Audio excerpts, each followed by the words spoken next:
اعوذ باللہ من الشیطان الرجیم بسم اللہ الرحمن الرحیم سورہ واقعہ کی آخری آیت پڑھ رہا ہوں۔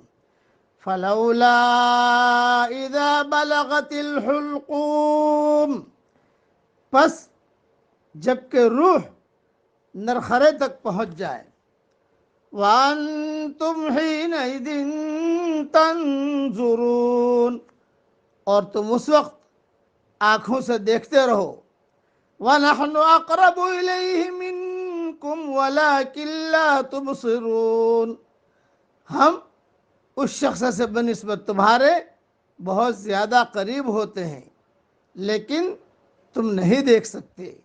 فَلَوْلَا إِن كُنتُمْ غَيْرَ مَدِينِينَ، پس اگر تم کسی کے زیر فرمان نہیں، ترجعونها ان کنتم صادقین، اور اس قول میں سچے ہو تو ذرا اس روح کو تو لوٹاؤ۔ فَأَمَّا إِن كَانَ مِنَ الْمُقَرَّبِينَ، پس جو کوئی بارگاہ الہی سے قریب کیا ہوا ہوگا، فَرَوْحٌ وَرَيْحَانٌ وَجَنَّةُ نَعِيمٍ، اسے تو راحت ہے اور غذائیں ہیں اور آرام والی جنت ہے۔ وَأَمَّا إِن كَانَ مِنْ أَصْحَابِ الْيَمِينِ، اور جو شخص داہلے ہاتھ والوں میں سے ہے، فَسَلَامٌ لَكَ مِنْ أَصْحَابِ الْيَمِينِ، تو بھی سلامتی ہے تیرے لیے کہ تو داہنے والوں میں سے ہے۔ وَأَمَّا إِن كَانَ مِنَ الْمُكَذِّبِينَ الضَّالِّينَ، لیکن اگر کوئی جھٹلانے والوں گمراہوں میں سے ہے، فَنُزُلٌ مِّنْ حَمِيمٍ، تو کھولتے ہوئے گرم پانی کی مہمانی ہے۔ وَتَصْلِيَةُ جَحِيمٍ، اور دوزخ میں جانا ہے۔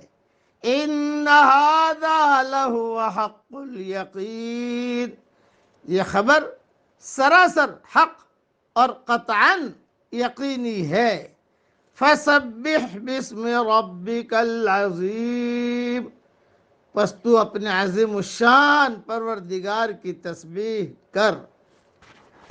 اس کی تفسیریں اپنی جگہ پر اللہ تعالیٰ جب توفیق دے گا انشاءاللہ آئے گی۔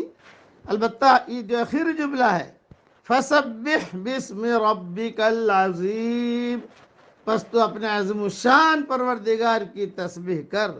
حدیث شریف میں آتا ہے کہ دو کلمے اللہ کو بہت محبوب ہیں، زبان پر ہلکے اور وزن میں بھاری، سبحان اللہ و بحمدہ، سبحان اللہ العظیم، صحیح بخاری شریف کی آخری حدیث ہے۔ اس لیے اس جملے کا بھی ورد کرتے رہنا چاہیے، اور میں دعا کرتا ہوں کہ اللہ تعالی ہمیں مقربین میں سے بنائے، اور عافیت کے ساتھ جب بھی دنیا سے جانے کا وقت آئے، کمال ایمان پر اللہ ہم سب کا خاتمہ فرمائے۔ آمین۔ وآخر دعوانا ان الحمد للہ رب العالمین۔